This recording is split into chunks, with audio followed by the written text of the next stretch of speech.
Chapter 1 Shows how the royal family sat down to breakfast. This is Valoroso XXIV, King of Paflagonia, seated with his queen and only child at their royal breakfast table, and receiving the letter which announces to his Majesty a proposed visit from Prince Bulbo, heir of Padella, reigning King of Crim Tartary. Remark the delight upon the monarch's royal features. He is so absorbed in the perusal of the King of Crim Tartary's letter that he allows his eggs to get cold, and leaves his august muffins untasted. "What! That wicked, brave, delightful Prince Bulbo?" cries Princess Angelica. "So handsome, so accomplished, so witty, the conqueror of Rimbombamento, where he slew 10,000 giants." "Who told you of him, my dear?" asks his Majesty.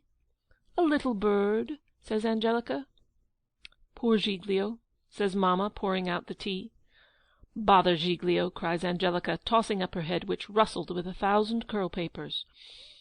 "I wish," growls the King, "I wish Giglio was better." "Yes, dear, he is better," says the Queen. "Angelica's little maid Betsinda told me so when she came to my room this morning with my early tea." "You are always drinking tea," said the monarch, with a scowl. "It is better than drinking port or brandy and water," replies Her Majesty. "Well, well, my dear, I only said you were fond of drinking tea," said the King of Paflagonia, with an effort as if to command his temper. "Angelica, I hope you have plenty of new dresses. Your milliner's bills are long enough. My dear Queen, you must see and have some parties. I prefer dinners, but of course you will be for balls. Your everlasting blue velvet quite tires me, and, my love, I should like you to have a new necklace. Order one. Not more than 100 or 150,000 pounds. "And Giglio, dear," says the Queen.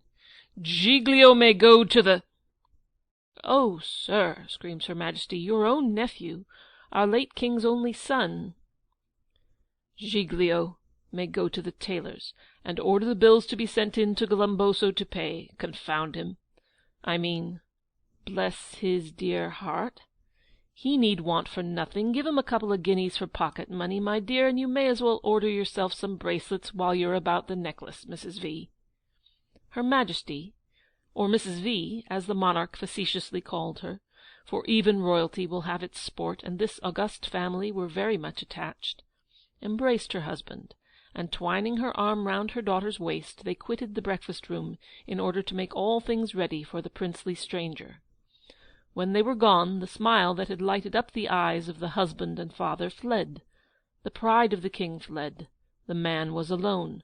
Had I the pen of a G.P.R. James, I would describe Valoroso's torments in the choicest language, in which I would also depict his flashing eye, his distended nostril, his dressing-gown, pocket-handkerchief, and boots. But I need not say I have not the pen of that novelist. Suffice it to say, Valoroso was alone. He rushed to the cupboard, seizing from the table one of the many egg-cups with which his princely board was served for the matin meal, drew a bottle of right Nantz, or cognac, filled and emptied the cup several times, and laid it down with a hoarse "Ha! ha! ha! Now Valoroso is a man again. But oh," he went on, still sipping, I am sorry to say, "ere I was a king I needed not this intoxicating draught. Once I detested the hot brandy wine, and quaffed no other fount but nature's rill. It dashes not more quickly o'er the rocks than I did, as with blunderbuss in hand I brushed away the early morning dew, and shot the partridge, snipe, or antlered deer. Ah, well may England's dramatist remark, 'Uneasy lies the head that wears a crown.'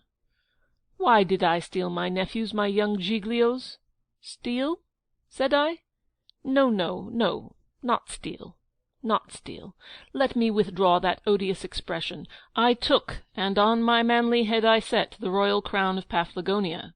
I took, and with my royal arm I wield, the sceptral rod of Paflagonia. I took, and in my outstretched hand I hold, the royal orb of Paflagonia. Could a poor boy, a snivelling, drivelling boy, was in his nurse's arms but yesterday, and cried for sugar-plums, and puled for pap, bear up the awful weight of the crown, orb, sceptre, Gird on the sword my royal fathers wore, and meet in fight the tough Crimean foe." And then the monarch went on to argue in his own mind, though we need not say that blank verse is not argument, that what he had got it was his duty to keep, and that if at one time he had entertained ideas of a certain restitution, which shall be nameless, the prospect, by a certain marriage, of uniting two crowns and two nations which had been engaged in bloody and expensive wars, as the Paphlagonians and the Crimeans had been, put the idea of Giglio's restoration to the throne out of the question. Nay, were his own brother King Savio alive, he would certainly will the crown from his own son in order to bring about such a desirable union. Thus easily do we deceive ourselves, thus do we fancy what we wish is right. The king took courage, read the papers, finished his muffins and eggs, and rang the bell for his Prime Minister. The Queen, after thinking whether she should go up and see Giglio, who had been sick, thought, "Not now. Business first, pleasure afterwards. I will go and see dear Giglio this afternoon, and now I will drive to the jeweller's to look for the necklace and bracelets."